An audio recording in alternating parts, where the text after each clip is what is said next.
Assalamualaikum warahmatullahi wabarakatuh. Perkenalkan, nama saya Rahma Azizah. Saya dari kelas 12 MIPA 6. Pada kali ini saya akan menjelaskan tentang masa reformasi. Reformasi adalah gerakan untuk mengubah suatu tatanan pemerintahan dikarenakan tatanan tersebut tidak lagi disukai dan tidak lagi sesuai dengan perkembangan zaman, baik karena tidak efisien, tidak bersih, maupun tidak demokratis. Faktor terjadinya reformasi di Indonesia.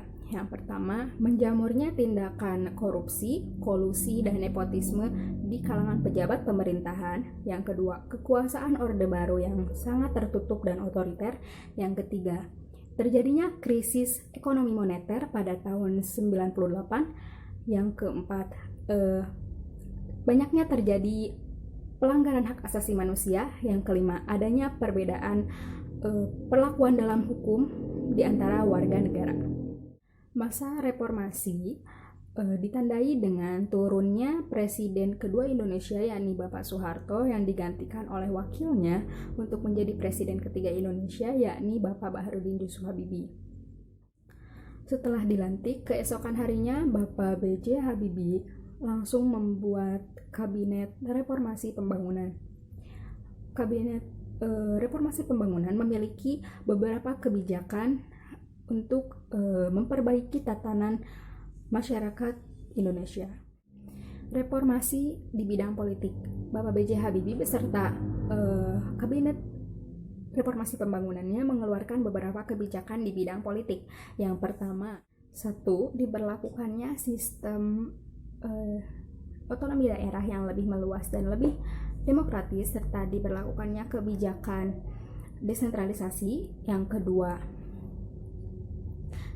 pencabutan pembatasan partai politik. Yang ketiga, pencabutan surat izin terbit bagi media cetak. Yang keempat, pembatasan jabatan bagi presiden hanya selama 2 periode saja.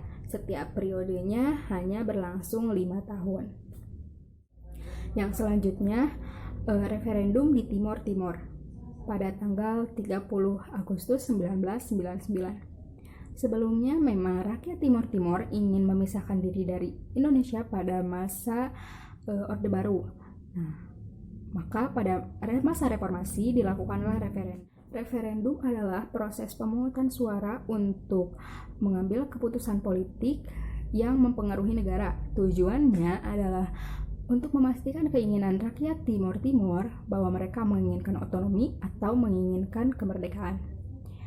Nah, hasilnya 78,5% rakyat Timor Timur menginginkan kemerdekaan. Maka pada tanggal 19 Oktober tahun 1999, Timor Timur resmi merdeka dan dinyatakan bukan bagian dari negara Indonesia lagi. B. Kebijakan di bidang hak asasi manusia. Yang pertama, pemberian amnesti dan abolisi bagi tahanan dan narapidana politik pada masa Orde Baru. Amnesti adalah pengurangan masa tahanan bagi narapidana, sedangkan abolisi adalah penghapusan proses hukum yang sedang berjalan pada seorang narapidana. Yang kedua, menghilangkan tanda khusus bagi KTP warga keturunan Tionghoa. Yang ketiga, penghapusan diskriminasi ras, etnik, dan agama. C. Kebijakan di bidang ekonomi. B.J. Habibie beserta Kabinet Reformasi Pembangunan berhasil melakukan beberapa pencapaian di bidang ekonomi. Di antaranya, berhasil menghentikan krisis ekonomi moneter pada tahun 98 dengan menurunkan nilai tukar rupiah terhadap dolar yang asalnya Rp16.000 per 1 dolar menjadi Rp6.700 per 1 dolar. Yang kedua, menurunkan laju inflasi. Yang ketiga, mulai membaiknya distribusi kebutuhan pokok. D. Kebijakan di bidang hukum. Yang pertama, berhasil menyelesaikan 68 produk undang-undang dalam waktu 16 bulan saja. Yang kedua, mengatur dan meningkatkan kinerja aparatur penegak hukum, yakni dengan memisahkan organisasi kepolisian dengan organisasi Tentara Negara Indonesia. Pemerintahan Bapak B.J. Habibie hanya berlangsung selama 1 tahun 5 bulan saja. Maka pada tanggal 14 Oktober tahun 1999, beliau menyampaikan pidato pertanggungjawabannya sebagai Presiden Republik Indonesia yang ketiga. Dan pada tanggal 20 Oktober tahun 1999, pidato pertanggungjawaban beliau ditolak oleh 12 fraksi MPR dikarenakan masalah referendum Timor Timur.